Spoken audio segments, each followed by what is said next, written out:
Aloha guys, hope everyone's doing well. I got my giant kendama here to help pull focus. This is my head maybe, but big enough that I can use to actually focus when I'm by myself.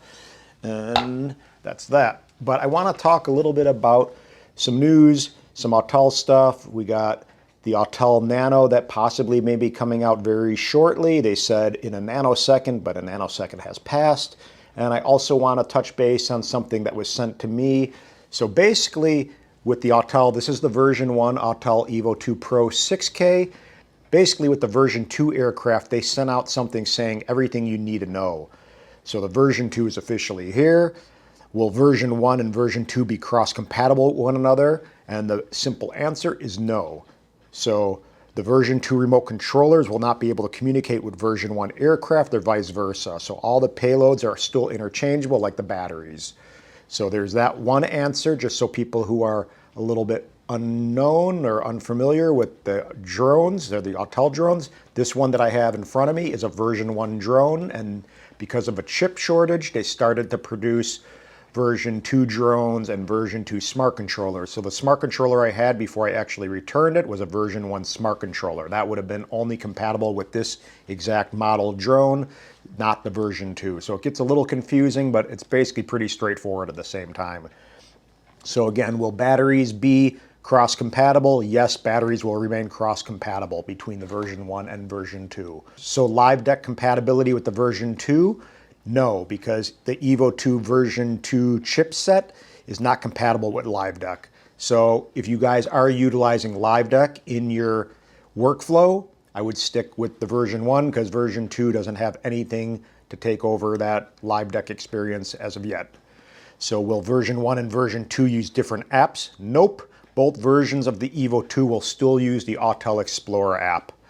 And then how can I tell which version I have? Essentially, you check the top of the aircraft. If you have a version 2, a V2 on the top of it, that means you have a version 2 aircraft. Mine has nothing other than this Firehouse little strobe for night flying, and that's that. Will my Evo II be compatible with the Autel Smart Controller? Due to the global chip shortage, there will still be two different versions of the Autel Smart Controller. The same logic applies. Version 1 Smart Controllers will only be compatible with version 1 Evo II aircraft. The same logic applies. Version 1 Smart Controllers will only be compatible with Evo 1 version 1 aircrafts. And version 2 Smart Controllers will only be compatible with the version 2 Evo 2 aircraft. So again, basically, you got version 1, you got version 1 stuff that's going to be compatible, and that's it. You can't use the version 2. Don't think about it. Not going to happen because of different chipsets.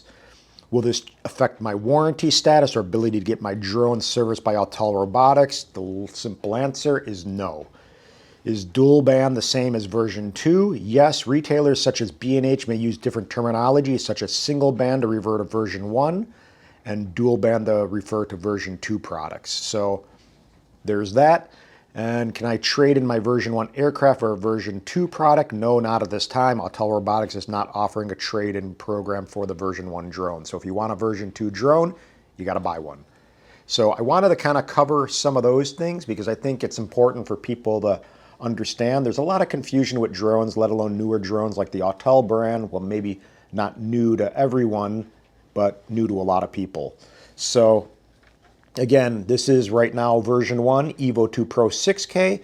That Nano that they're talking about coming out will be something that will be compatible to the DJI Mini or Mini 2. It's going to be under 250 grams, which should be super cool. I would imagine the price point for that Nano probably $500 to $750. I can't imagine it being more than $1,000. I'm not sure if they're going to give you any kind of options. It would be awesome if it had a 6K kind of camera like this, but I would imagine it won't because of the weight.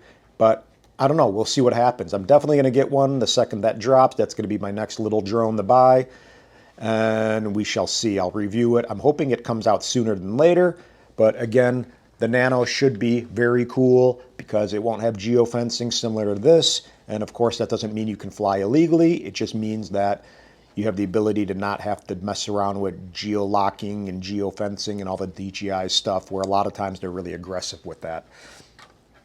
So what else is there? So Tripltek, for those of you who use Tripltek tablets, announced an 8-inch tablet. So the 8-inch tablet is going to run Android 10 as opposed to Android 9 with the 7-inch tablet. The 8-inch tablet is also a little bit lighter. It's going to be 1.3 pounds as opposed to 1.45 pounds, which is what the 7-inch weighs in at. So it's going to be Android 10 for the 8-inch and Android 9 for the 7-inch. So I personally tried the 7-inch tablet. They were really nice over there at Tripltek. I got one sent to me. I didn't personally have the most amazing flying experience. I had some laggish issues and my Autel Explorer crashing on me multiple times, so I ended up returning it. I just didn't want to deal with another kind of headache smart controller thing. And I ended up opting, where is my iPhone? It should be somewhere. Where are you, iPhone? Let me grab, oh, here it is. So I end up opting to fly the majority of times with this drone with the regular controller, the remote, and my iPhone 12 Pro Max. So this is a 6.7-inch screen. It's an 800 nit brightness. It's not going to be as bright as the Tripltek, which both are 1200 nit. But I did pre-order the iPhone 13 Pro Max, and I got the 6.7-inch, whatever, the Pro Max. I got it in silver, 512 gig capacity. I figure go up a little bit in capacity because I believe they're going to be supporting some kind of ProRes footage. I don't even know a ton about the iPhone other than the fact that I want to get rid of this thing because it's been kind of problematic for me in a lot of regards. And I do want the 1000 nit brightness. This is 800 nit, meaning the 12 Pro Max.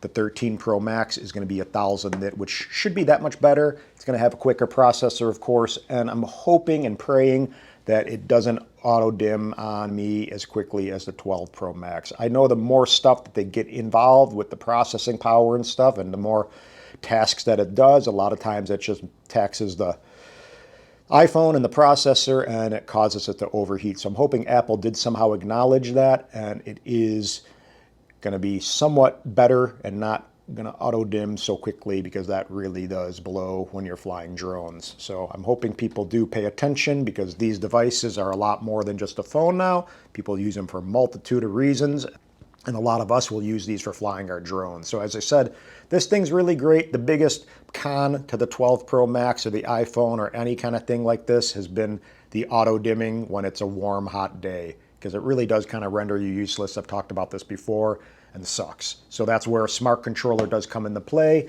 But again, there's a whole new piece of technology with a smart controller you kind of have to learn and figure out, and we'll see. DJI's out of stock on the smart controllers anyway. I'll probably order one just to have, again, and use that on occasion. Autel, you know, super killer drone. My love for Autel is strong. I love the fact that it's orange. You'd be surprised how something that seems so kind of, you know, no big deal is actually a big deal. Because when you're flying in the city or somewhere, these things can get lost pretty quickly just between all the buildings, or even just flying out in nature somewhere, wherever you may be.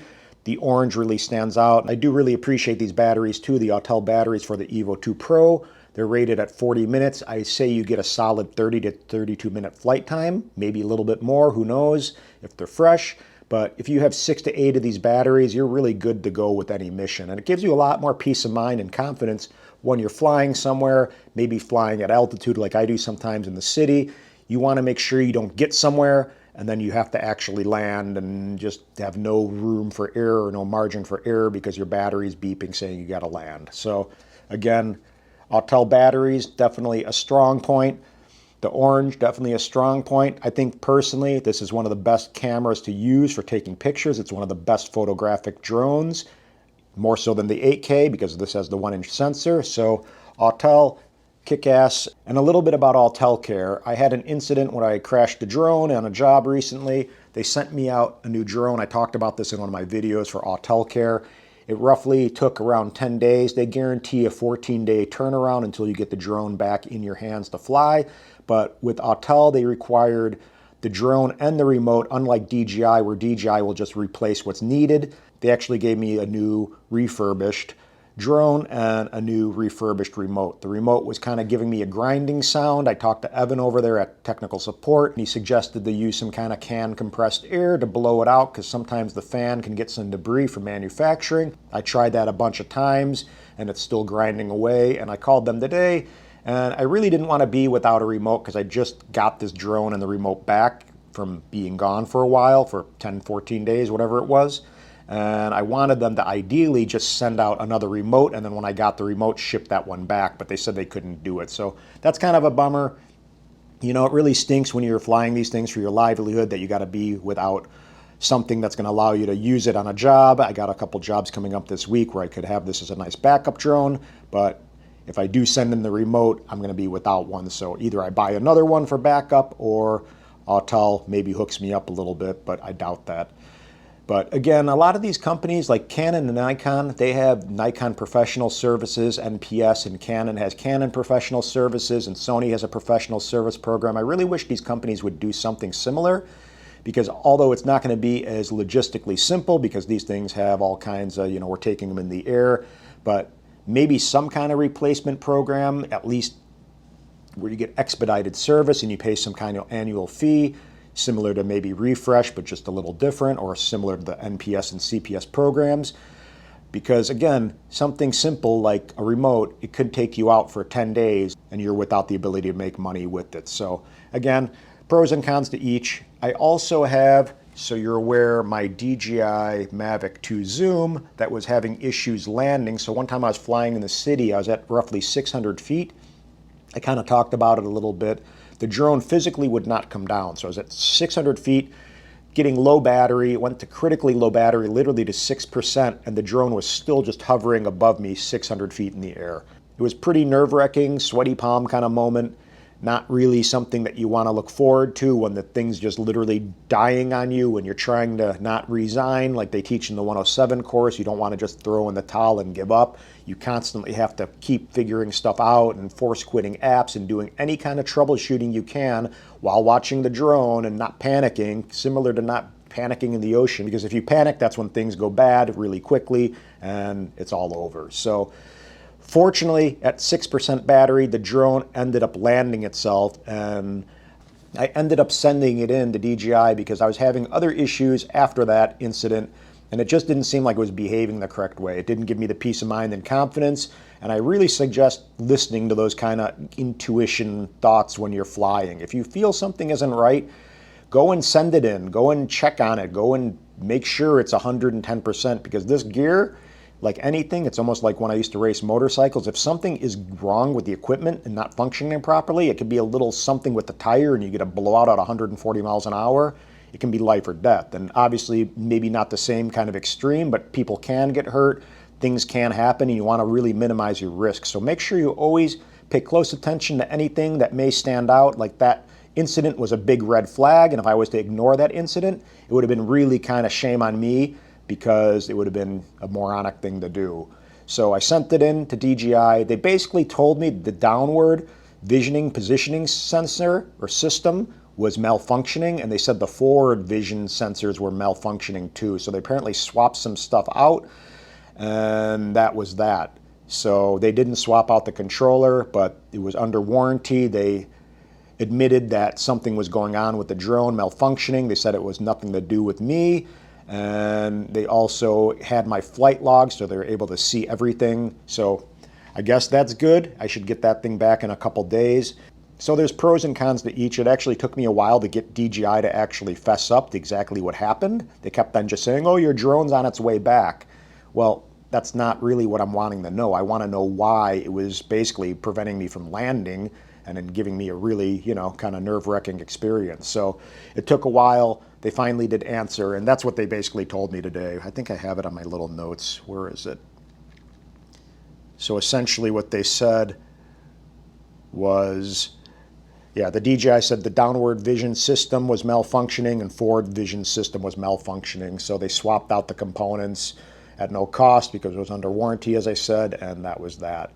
So apparently something was preventing it from knowing to lower and, causing a headache. So it didn't look like there was no crash. It didn't look like anything was wrong with the drone. But again, something wasn't behaving the correct way. So pay attention to those things. That's a good little tip for people who are newer to drones. If you do sense that something isn't working the way it should, take the time and send it in. Even if you're out for a week, it just gives you the peace of mind and confidence to know you're not going to get into a bigger situation and end up crashing. So that's my little tip for that. I did order or pre-order an iPhone 13 Pro Max. As I said, I got the silver, 512 gigabyte capacity, and it has 1000 nit, same kind of screen size, 6.7 inch as the 12 Pro Max, so that should be in later on in the week. I'm hoping and praying that it's an upgrade from this guy, mainly in regards to the brightness and mainly in regards to not dimming on you when it's warmer. I'm hoping it does not overheat so quickly. For some reason, it seems like it doesn't dim or force dim as quickly with the Autel Explorer app as it does with the DJI Fly app and Go 4 app. So I don't know, we'll see. What else is there? I mean, really, I just wanted to touch a little bit on the Autel Nano. I'm pretty excited about that. That's going to be really awesome to see a no geofencing little Nano. Let me know in the comments below if you're going to get one, if it's something you're interested in. I think it's going to be super cool. So there's that. I also have this little guy. It's been kind of sitting here. These Rode microphone collectible varsity jackets. I got a large and also a medium. If anyone wants either of these, one is a large and one is a medium. If you just pay for the shipping, I can get them out to you and you can rock them. But this is what they look like. They're actually really nicely made. And again, they're not easy to come by. They sent me them for something when I was working with them. But two brand new, never worn, Rode varsity jackets. Leave in the comments below if you would like me to send one out to you. As I said, just simply pay for the shipping and I'll hook you up. But other than that, that should do it. Happy flying. If you're thinking about getting your 107, of course, go to Pilot Institute. It really opened up the doors to making money and making a living with my drones. I mean, I have jobs, thankfully, every week now. Did a really well month last month. I mean, I don't need to name figures, but did good.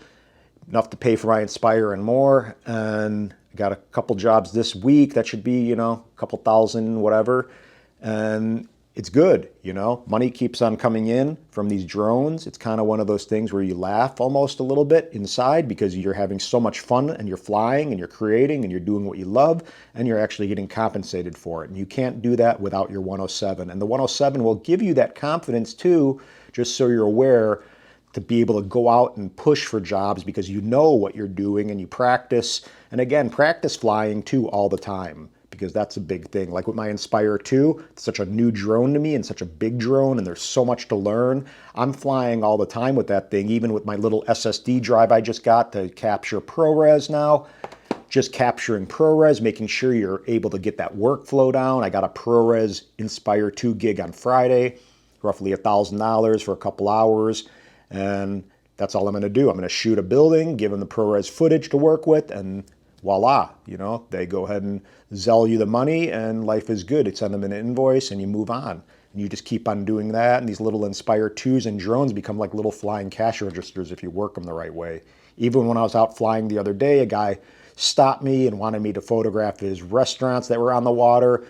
So that's another $500 and you just keep on doing things like that. So anyway, hustle, make money with your drones. Most importantly, have fun, be safe, and if you like this, thumbs up. If you got any info out of it, again, click the subscribe button. And also let me know what your thoughts are on Autel. Let me know if you're going to get a Nano. Let me know what you think the Nano is going to be about, because I really don't know. All I'm hearing is the speculation. It's going to be under 250 grams. I would imagine it would be a 4K minimum, but super cool. Can't wait. And aloha, guys. Bye.